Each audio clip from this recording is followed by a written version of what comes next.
அன்புள்ள Thangathamizhan YouTube channel உங்களை வரவேற்கிறது.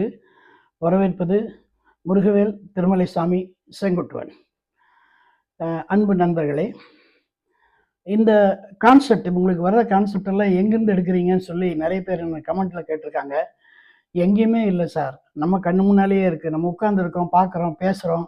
ஒவ்வொரு முறை ஒருத்தரோடு பேசும்போது ஒரு கான்செப்ட் வருது. அந்த மாதிரி தான் வருது. இன்றைக்கி பாருங்கள், ரொம்ப அருமையான கான்செப்ட்டு. ஒரு வீட்டில் போர்டு போட்டிருக்கு, பங்க்சுவாலிட்டி பரமசிவம். பங்க்சுவாலிட்டி பரமசிவம் போட்டு கீழே வந்து மேடை பேச்சாளர் அப்படின்னு போட்டிருக்கு. பிராக்கெட்டில் வந்து ஆல் சப்ஜெக்ட் அப்படின்னு போட்டிருக்கு. அப்போது அந்த வழியாக போய் ஒரு பையன் வந்து இறங்கி உள்ளே போய் சார் மே கமின் அப்படிங்கிறான். உடனே அவர் உள்ளேருந்து கம்பீரமாக வர்றாரு. வந்தோன்னா வாங்க தம்பி வாங்க அப்படின்னு கூப்பிட்றாரு. முன்னால் வந்து ரிசப்ஷன் ரூம் வந்து ரொம்ப அழகாக இருக்குது, அங்கே உட்கார வைக்கிறார். அங்கே அந்த பையன் உட்காந்துக்கிறான். உட்காந்தோன்னே சொல்லுங்கள் தம்பினாரு. சார் முதல்ல உங்களை பாராட்டிட்டு போகலான்னு வந்திருக்கேன் அப்படின்னாரு. அப்படியா சொல்லுங்கள். இன்னைக்கு காலையில் நிறைய பேர் ஃபோனில் நிறைய பாராட்டு பண்ணிட்டு இருந்தாங்க. ஆல் ஆர் விஐபிஸ் அப்படின்னு சொல்லிட்டு வழக்கமாக அவர் சொல்லுவாங்களா, அந்த மாதிரி சொல்லிவிட்டு சொல்லுங்கள் தம்பி என்ன விஷயம். சார் பங்க்சுவாலிட்டிங்கிறதுக்கு நீங்கள் தான் சார் உதாரணம். ஒரு மீட்டிங் பேச ஆரம்பிச்சிங்கன்னா கரெக்டாக அந்த 15 நிமிஷத்தில் மீட்டிங் முடிச்சிடுறீங்க. நானும் நிறைய மீட்டிங்களோட பார்த்துருக்கேன். ரொம்ப நல்லா இருக்குது. ஆல் சப்ஜெக்ட்னு வேறு போகிறீங்க, அந்த சப்ஜெக்டெல்லாம் கவர் பண்ணுறீங்க. அவங்க டாபிக் கொடுக்குறாங்க, அந்த டாபிக் தகுந்த மாதிரி ரெடி பண்ணுறீங்க, பேசுகிறீங்க, எல்லாம் ஆல் ரைட்டு. அதனுடைய ரகசியம் மட்டும் என்ன சார் அப்படின்னு கேட்குறேன். நீங்கள் வாட்சும் பார்க்குறது இல்லை, முன்னால் வாட்சும் இல்லை, ஆனால் 15 மினிட்ஸ் முடியும் போது கரெக்டாக பேச முடிச்சுக்கிறீங்க. எப்படி சார் அது தெரியலையே அப்படின்னு. தம்பி நீங்கள் நான் வரும்போது என்னுடைய ட்ரெஸ்ஸை பார்த்துருக்கீங்களே. ஆமாம், நீளமாக ஷெர்வானி மாதிரி போட்டு வருவேன்.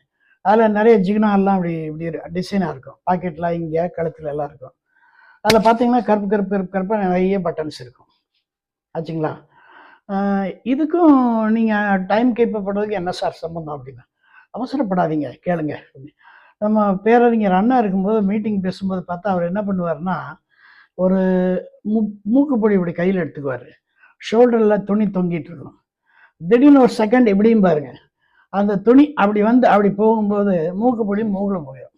இதில் ஒரு அருமையான டெக்னிக் யாருனாலையும் கண்டுபிடிக்க முடியாது, கிட்ட இருக்கவங்களே கண்டுபிடிக்க முடியாது. அந்த மாதிரி ஒவ்வொருத்தருக்கும் ஒரு மேனர்ஸ் இருக்குது. எனக்கு என்ன மேனரிசம்னா, நான் பேசும்போது பார்த்தீங்கன்னா தெரியும், இந்த பட்டனை திருப்பிகிட்டே பேசிகிட்டு இருப்பேன். அப்படி ஓகே ஓகே. அப்புறம் அப்படின்னு ஒரு நாள் இதே மாதிரி நான் காரில் வரும்போது டிரைவர் கூட பேசிட்டே வரும்போது திருப்பிட்டே வந்தால் ஒரு பட்டன் பிஞ்சிடுச்சு.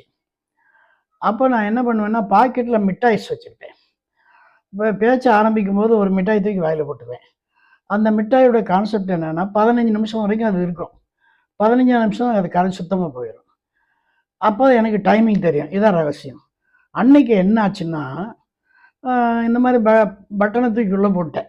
பட்டனை தூக்கி உள்ளே போட்டு பேச ஆரம்பித்தேன்னா கொஞ்ச நேரம் ஆனோன்னா மிட்டாய் போட மறந்துட்டுமேன்னு சொல்லி ஒரு மிட்டாய் தூக்கி போடலான்னு வாயிலேருந்து போடும்போது பட்டனாக போச்சு.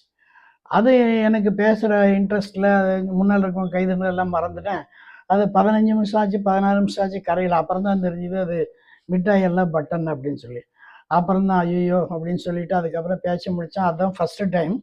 நீங்கள் பார்த்த அந்த ஃபஸ்ட்டு டைமில் என்னுடைய டைமிங் வந்து ஜாஸ்தியாக போனது அது ஒன்று தான். அதனால் இப்போ என்ன பண்ணிட்டோம், அந்த மாதிரி எல்லாம் வந்தோன்னா அதை தனியாக வச்சு அதை மேனேஜ் பண்ண ஆரம்பிச்சிட்டேன் அப்படின்னு சொல்லி அவர் முடிக்கிறாரு. அப்புறம் அந்த பையன் சிரிச்சுட்டே சொல்கிறான், பரவாயில்ல சார், இந்த கான்செப்ட் எல்லாம் எங்கே பிடிக்கிறீங்க? இந்த மாதிரி ஆல் சப்ஜெக்ட் அப்படின்னு சொல்லி போட்டிருக்கு. சில சமயம் ஆன்மீகத்தில் பேசுகிறீங்க, சில சமயத்தில் அரசியல் பேசுகிறீங்க, சில சமயத்தில் பள்ளிக்கூடத்தில் போனால் பள்ளிக்கூடத்து பசங்களுக்கு பேசுகிறீங்க. நமக்கு தெரிஞ்ச ஒரு பெரிய ஆஃபீஸர் இருக்கார், டாக்டர் கலிமூர்த்தின்னு. அவர் எல்லா ஸ்டேஜ்லேயும் பேசுவார். அதுக்கு தகுந்த மாதிரியே அவர் ப்ரிப்பரேஷன் இருக்கும். அந்த மாதிரி நீங்கள் எப்படி பேசுகிறீங்க, அந்த ரகசியத்தை சொல்லுங்கள். அது ஒன்றுமே இல்லை தம்பி, அதை எப்படின்னு சொன்னோம்னா, ஒரு நாள் உட்கார்ந்தோம்னா ஒரு வார்த்தை பேப்பரை உட்காந்து அப்படியே பார்க்கும்போது அந்த பேப்பரில் எல்லாமே வந்துடும். அரசியல் வந்துடும், ஆன்மீகம் வந்துடும், சஸ்பென்ஸ் வந்துடும், எல்லாமே வந்துடும். என்ன நமக்கு மனசுக்கு வருதோ அது பேர் என்ன பேர்னா கருன்னு பேர். அந்த கருவை மட்டும் குறித்து வச்சுக்குவேன். அந்த கருவுக்கு உருவம் கொடுப்பேன். கருவுக்கு உருவம் கொடுத்தோன்னா உங்களுக்கு வர்ற மாதிரி அந்த கரையாகிடும். இதான் ரகசியம் தம்பி அப்படின்னு சொன்னால் அப்படி. அன்புள்ள யூடியூப் நண்பர்களே, இதை நீங்கள் பாருங்கள், சப்ஸ்கிரைப் பண்ணுங்கள், ஷேர் பண்ணுங்கள். அப்புறம் மறுபடியும் உங்கள் நண்பர்களுக்கெல்லாம் சொல்லுங்கள்.